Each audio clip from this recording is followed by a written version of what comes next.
ប្រធានសភាពាណិជ្ជកម្មសហរដ្ឋអាមេរិកប្រចាំកម្ពុជាប្រាប់អំពីទីផ្សារដ៏រឹងមាំសម្រាប់សេដ្ឋកិច្ចប្រទេសខ្មែរ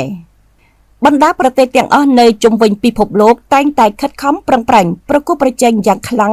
នៅក្នុងការដណ្ដើមទីផ្សារសហរដ្ឋអាមេរិកសម្រាប់ជំរុញដល់កំណើនសេដ្ឋកិច្ចរបស់ខ្លួនខណៈឥឡូវប្រធានសភាពាណិជ្ជកម្មសហរដ្ឋអាមេរិកប្រចាំនៅកម្ពុជាបានអះអាងអំពីទីផ្សារសហរដ្ឋអាមេរិកនៅតែជាមូលដ្ឋានដ៏រឹងមាំសម្រាប់កំណើនសេដ្ឋកិច្ចរបស់ប្រទេសខ្មែរលោកកាសាយបាណែតប្រធានសភាពាណិជ្ជកម្មសហរដ្ឋអាមេរិកប្រចាំនៅកម្ពុជាបានសរសេរសារបង្ហោះនៅលើគណនីបណ្ដាញសង្គម Facebook ផ្លូវការរបស់ខ្លួនកាលពីថ្ងៃទី29ខែមករាឆ្នាំ2026ថាទីផ្សារសហរដ្ឋអាមេរិកនៅតែជាមូលដ្ឋានដ៏រឹងមាំនិងអាចទុកចិត្តបានសម្រាប់កំណើនសេដ្ឋកិច្ចរបស់ប្រទេសកម្ពុជាដោយផ្ដល់ចំណូលថេរជាបន្តបន្ទាប់ទោះបីជាមានការឈ្លានពានរបស់ថៃមកលើកម្ពុជានៅក្នុងឆ្នាំ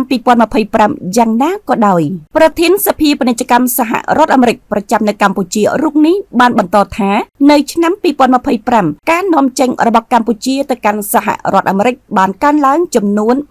28% ដោយកើនដល់ $12.7 លានការកើនឡើងដែលគួរឲ្យកត់សម្គាល់បែបនេះរួមមានការនាំចេញស្បែកជើងដោយបានកើនឡើងចំនួន 52% ដែលមានទំហំទឹកប្រាក់កើនដល់ចំនួន $869 លាននិងការនាំចេញសម្បកកង់ដែលកើនឡើងចំនួន 45% ដែលមានទឹកប្រាក់កើនឡើងដល់ $1.1000 លាន